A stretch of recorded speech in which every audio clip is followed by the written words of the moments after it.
नमस्ते। आप सभी से अनुरोध है, कृपया चैनल को सब्सक्राइब करें। कैसे? सब्सक्राइब बटन दबा के और बेल आइकॉन दबा के, और वीडियो को लाइक भी अवश्य करें, और हमारे धर्मापड़ा स्टोर पर भी अवश्य जाएं। जहाँ चल रहा है 15% का डिस्काउंट 30 अप्रैल तक। तो बात फिर से वहीं पहुंच जाएगी, यानी कि बंगाल इलेक्शन पर। और मेरे पास लगातार मैसेज आए जा रहे हैं कि भाई आपका प्रेडिक्शन बताइए, आपका प्रेडिक्शन बताइए। अब भाई प्रेडिक्शन तो कैसे बताएं, क्योंकि प्रेडिक्शन कोई भी किया जाता है वो अनुमान ही होता है। तो उस अनुमान के जो मेरे पास गणक है, वो अनुमान के हिसाब से मैं बताता हूँ। एक तो हमारे पास गणक होता है उसका सबसे बड़ा, और वो होता है कि भाई पोलिंग परसेंटेज क्या है। फिर पोलिंग परसेंटेज को ग्राउंड पे जो सेंटिमेंट है, जो वहाँ पर लोग हैं ग्राउंड पे जो हमें फीड दे रहे हैं, फीडबैक दे रहे हैं, वो बताते हैं, उसके हिसाब से उसको कैलकुलेट करते हैं। और फिर एक गणक इसमें ये भी आता है कि भाई अलग अलग लोग जो है वो क्या कर रहे हैं। सट्टा बाज़ार रिलायबल इसलिए होता है थोड़ा सा, हालांकि सट्टा बाज़ार भी कई बार गलत हो जाता है, लेकिन उसको रिलायबल इसलिए मानते हैं कि भाई आदमी उसमें पैसा लगाता है। क्योंकि अंधा पैसा नहीं लगाता है, वो पहले अपने सोर्सेज से पता करता है, फिर सट्टा बाज़ार में देखता है रेट क्या है। फिर रेट भी जो है वह हर सट्टे के दो तरह के होते हैं, तो दोनों में गैप होता है 3 का। कई लोग जो है वो उछल रहे हैं कि साहब की देखिए फलौदी सट्टा बाज़ार ने बीजेपी को 170 सीटें दे दी, फर्जी। कि साहब दिल्ली सट्टा बाज़ार ने 180 सीटें दे दी, फर्जी।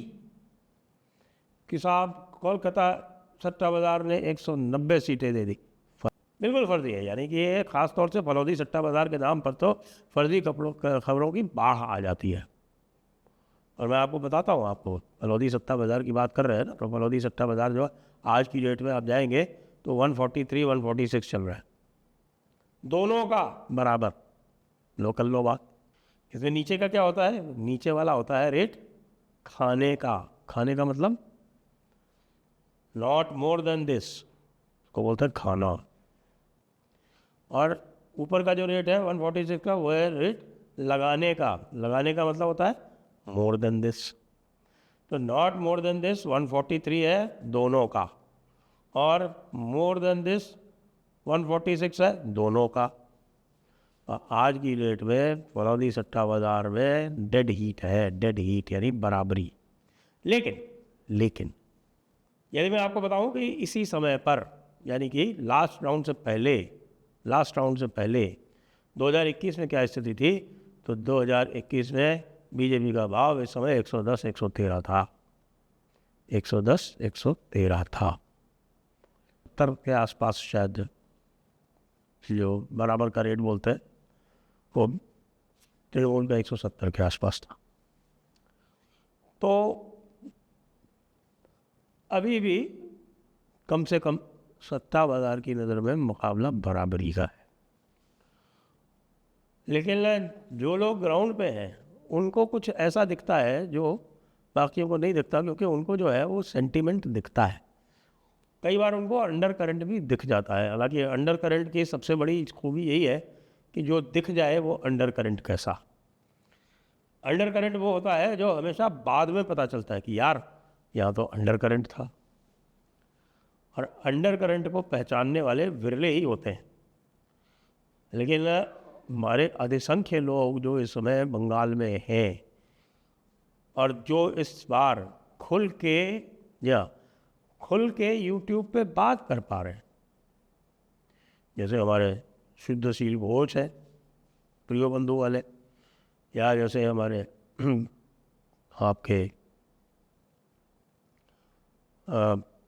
पॉलिटिकल डेली वाले हमारे ये पंकज विश्वास हैं जो कल आए थे, या दूसरे जो आपके पिनाक पानी घोष है, या हमारे गंगोपाध्याय जी हैं, पिनाकी गंगोपाध्याय जी ही। ये सब लोग वहाँ ज़मीन के लोग हैं, जो वहाँ की मिट्टी में रचे बसे हैं। उनको सबको सुगंध आ रही है। किसकी? एक बड़े परिवर्तन की सुगंध आ रही। अच्छा, ये और भी चीज़ों से, बड़ी चीज़ों से दिखता है। वो दिखता क्या है कि एक तो ये है कि भाई ममता दीदी के जो बोल चाल है, ममता जी दीदी का जो रंग ढंग है, उनके जो लोगों की जो रैलीज़ में जो अटेंडेंस है, वो सब दिख रही है। कल दमदम में शौकत राय जी अटेंडेंस दे रहे थे, वहाँ 5 लोग भी नहीं बैठे हुए। यहाँ तक कि जो इंतज़ाम किया गया था कुर्सियों का, था वो कुर्सियों का इंतज़ाम भी मेरे ख्याल से 100 से ज़्यादा का नहीं था, लेकिन 100 की जगह छोड़िए, वहाँ पे 5 लोग भी नहीं थे। वो 100 सीटें भी पूरी खाली पड़ी हुई थी। ममता दीदी की सभा में पुलिस वालों के अतिरिक्त मुश्किल से 40-50 लोग दिखाई पड़ रहे हो। और इस बार वो ये भी दिखाई पड़ा कि साहब भवानीपुर जो है, वो कहीं भी जाए, वो भवानीपुर का हालचाल उन्होंने एक दिन भी नहीं छोड़ा। वो लगातार भवानीपुर का हाल लेती रही, बीच बीच में लगातार भवानीपुर आती रही। तो चिंता है उनको। पिछली बार भवानीपुर का उन्होंने कोई हाल नहीं लिया, अपने आप जीत गए आराम से, और आपके अच्छी खासी मार्जिन से जीत गए। हाँ, 28,000 से जीत गए। ये अलग बात है कि इस बार 40,000 से ऊपर वहाँ पर मतलब जो है वो कटे। और शुभेंदु अधिकारी जैसा उनके सामने एक लड़ाका राजनीतिज्ञ सामने खड़ा हुआ है। तो ये पूरी तरह से दिख रहा है कि दीदी स्वयं एक बड़े स्टिकी विकेट पे है। और जब दीदी स्टिकी विकेट पे है तो उनकी सेना की स्थिति क्या है, सेना की मनोस्थिति क्या है। और सेना की मनोस्थिति इससे दिखती है, दीदी स्वयं 3-4 बार कह चुकी है कि पुलिस हमारी सुन नहीं रही है। पिछली बार का जो 2021 का जो चुनाव हुआ है, बहुत सारे लोग अभी भी कहते हैं कि साहब कि वो चुनाव भी हम जीते थे, लेकिन हमें भ्रष्ट तरीकों से हराया गया था। याद करिए, वो समय कोविड का था, और कोविड के चलते बहुत सारे और भी रेस्ट्रिक्शन लगे हुए थे, और जिसके कारण फोर्सेस भी जो थी वो स्मूथली ऑपरेट नहीं कर पा रही थी। उसके अलावा भारतीय जनता पार्टी को इस तरह का डायरेक्ट इलेक्शन टीएमसी के सामने लड़ने का कोई एक्सपीरियंस नहीं था। 2019 का जब वो इलेक्शन लड़े थे तो टीएमसी उनके सामने इतना खुल के आई भी नहीं थी, क्योंकि वो टीएमसी को कोई ऐसा अंदाज़ा भी नहीं था कि भाई बहुत कुछ ये कर पाएंगे।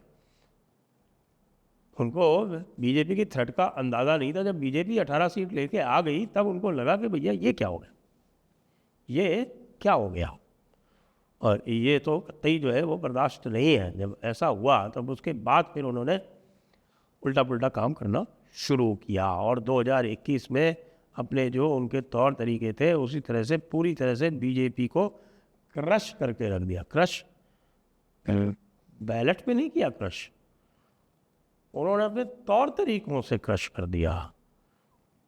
उन्होंने काउंटिंग की रिगिंग कर ली, उन्होंने पोलिंग की रिगिंग कर ली, उन्होंने बीजेपी के वोट नहीं पड़ने दिए। ये सारे काम इस बार नहीं हो रहे हैं।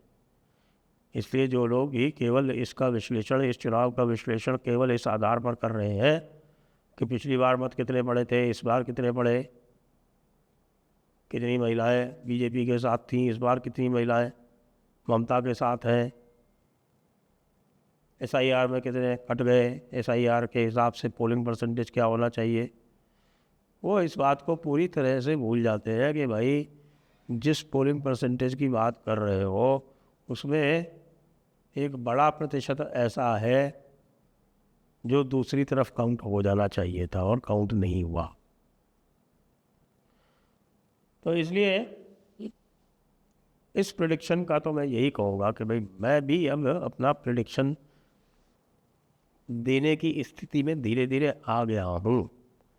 और आज की डेट में तो मुझे ये लग रहा है, बाकी तो 29 तारीख को ज़्यादा स्पष्ट होगा, लेकिन आज की डेट में तो मुझे ये लग रहा है, और प्योरली ममता दीदी की जो स्थिति देख रहा हूँ उसके हिसाब से बोल रहा हूँ, तो अभिषेक की स्थिति देख रहा हूँ उसके हिसाब से बोल रहा हूँ, जो कोलकाता पुलिस की और बंगाल पुलिस की जो स्थिति देख रहा हूँ उसके हिसाब से बोल रहा हूँ।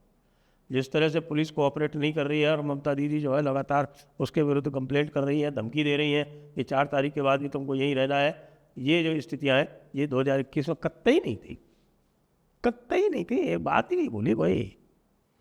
तुम्हें पता था क्या हो रहा है, आईपैक थी, आईपैक सब चीज़ मैनेज कर रही थी, सारे के सारे जितने भी आपको वैसे तो रैंडमाइजेशन होता है पोलिंग पार्टीज़ का, लेकिन पोलिंग पार्टीज़ में जो लोग बैठाले गए वो सारे के सारे आईपैक द्वारा नॉमिनेट किए हुए लोग थे।